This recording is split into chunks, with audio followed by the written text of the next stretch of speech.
From the shadow of Mount Rainier comes your business superheroes, the Disruptors, Bill and Candace.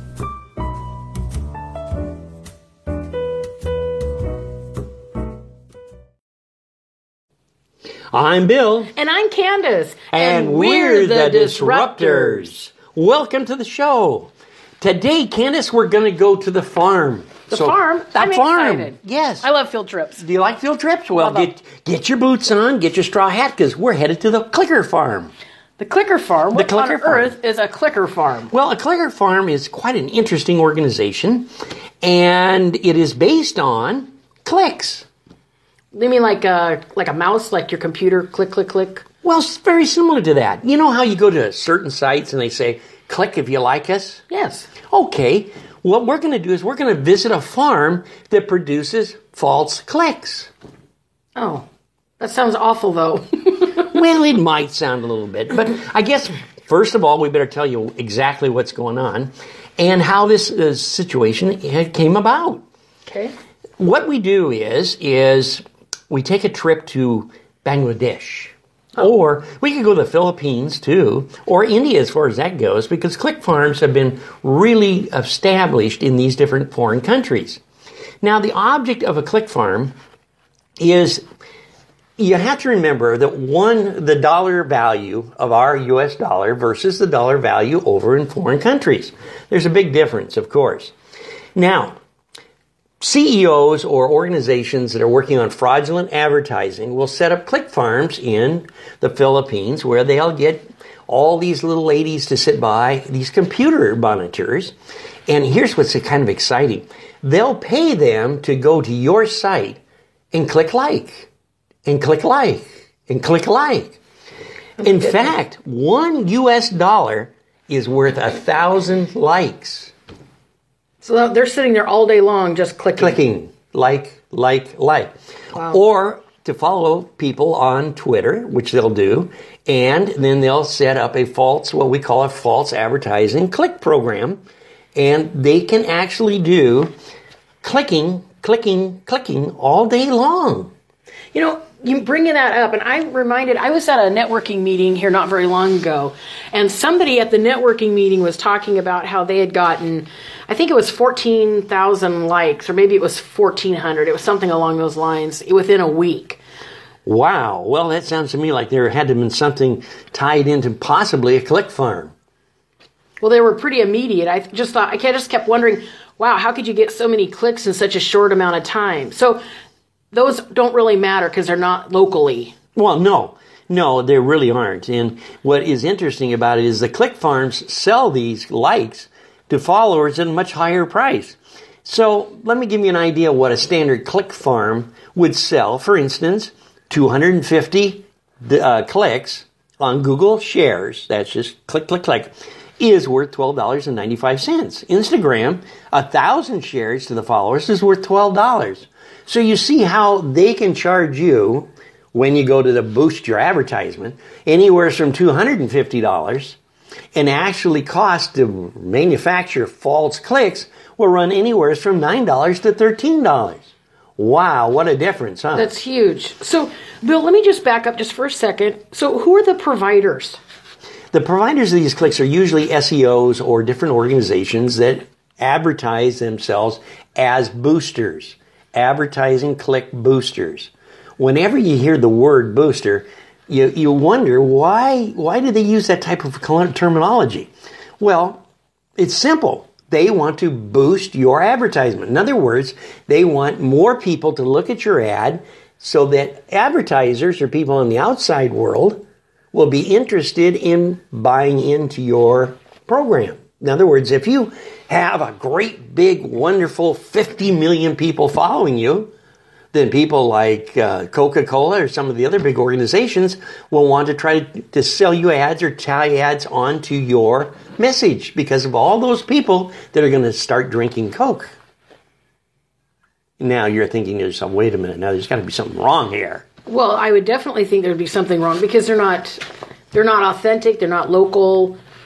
They're more like global, right? Absolutely global. So how if I'm advertising a product that's local, that really it's not merchandised around the world, Right. then it's really putting out a facade that's not true at all. It's actually giving me too, as let's say the business owner, a false sense of growth. That is correct.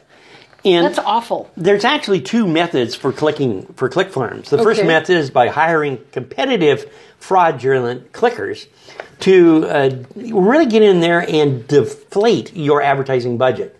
In other words, by doing that, the competitors will be able to have their ads shown at a higher pay per click rating at a lower cost. In this case, the competitor can weaken instead of being outbid in the pay per click system. So if you have, for instance, Google Plus ads, which have X number of dollars you pay for so many ads, the clicker will come in and click, click, click, click, click, click, click, and make you think that, well, Google Plus has done such a wonderful job. Now the clicker has doubled what Google Plus has done. The problem is the doubling is fake. It's fraud.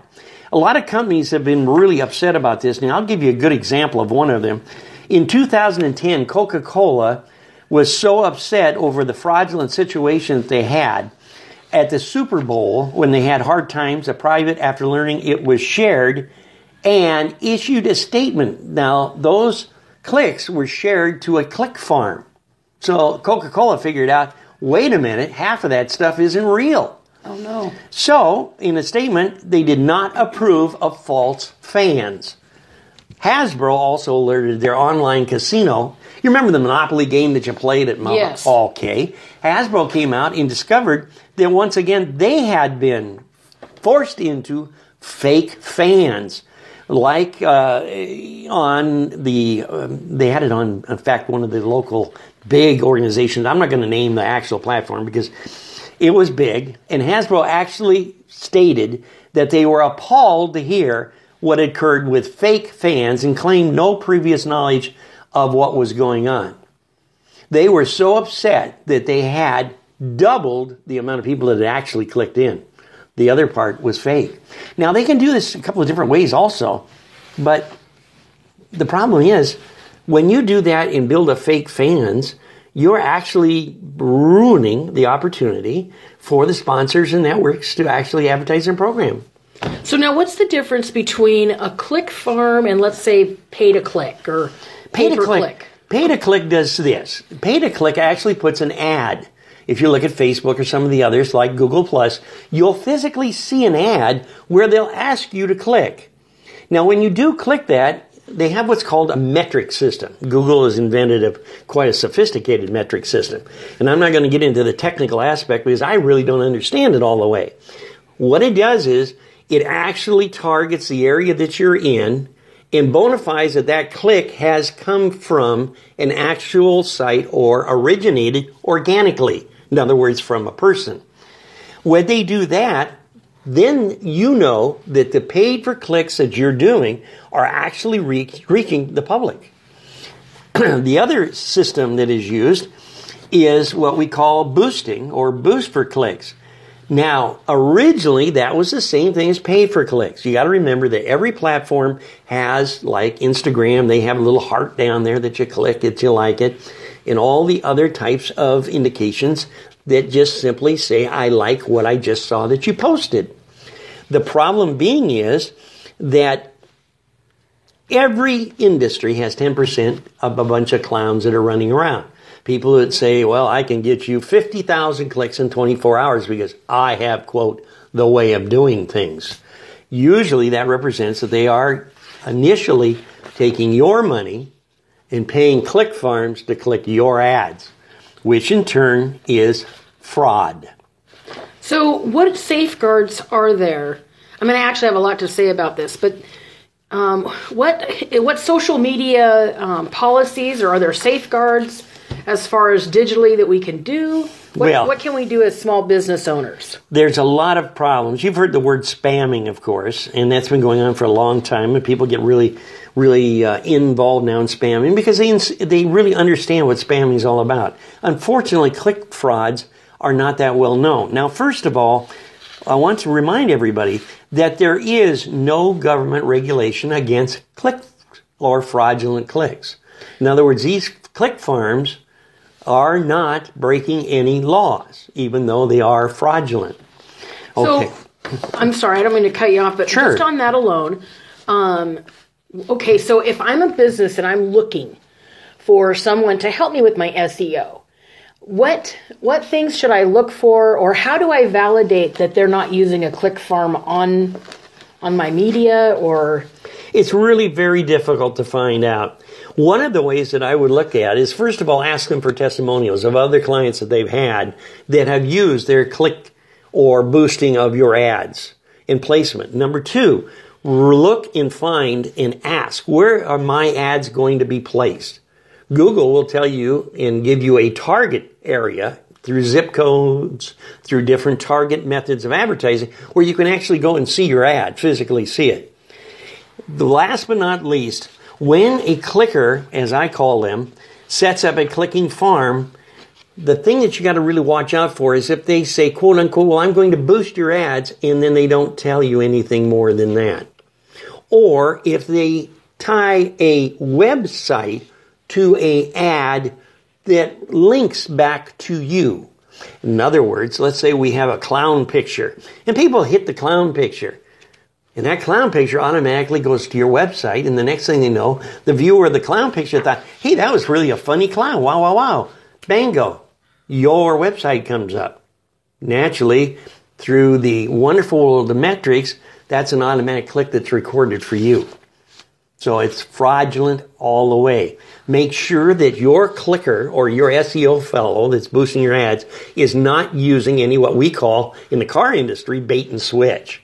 Make sure that those ads are organic, which means they are written up and you've seen them. Make sure you know where they're being placed, and check out the integrity of your SEO. It's very important. Well, Bill, I mean, you've given us such great information today. Not only that, but you created a lot more questions, really, for me to even ask my SEO people, and so that we're not engaged in that. So, do you have any final words to say? Well, I really do. And the final thing is, we've got to remember today that there's estimated 83 million false accounts that are being deleted each year. 83 million accounts will be deleted. Now, these accounts or clickers are set up through click farms.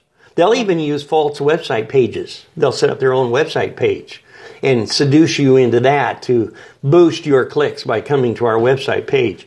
A good example of losses on that, to make you feel really great that you're not the only one being picked on, is, for instance, Lady Gaga. Lady Gaga, when it was discovered on Facebook on her first run of ads, that 65,505 fans didn't exist. They weren't there. And the list goes on from technology giants as Dell, who lost 2.87% of their total likes because they were fraudulent. Here's something to also do. I'm really proud to say that multi-platforms are now stepping in to stop this activity. We have ClickDrones, which is a software program that you, if you're a CEO and you're working this scam, you can purchase. They all have different metric systems set up. What's nice about it is Microsoft has figured out the coding system and is now deleting false clicks. Other people that have joined on the program include Instagram is now with their new click stoppage program. We've got Twitter, who has really put very, very tight controls to get rid of false clicks. So remember now, everybody wants to have big clicks, and I'm with you. I want to have a lot of click likes too. But I'd rather have 50 click likes that are real from people that I know that are liking what I'm putting than 100,000 that just don't exist. Okay, Bill, before I let you go, I have just one more question before we wrap it up. We're wrapping it up. How much money is made by clicks? The total money that they're estimating now, this last year, is reaching approximately $102 billion. $102 billion industry. In industry, yes. That really is just an industry of fraud. Absolutely. And it's a very high-paying industry.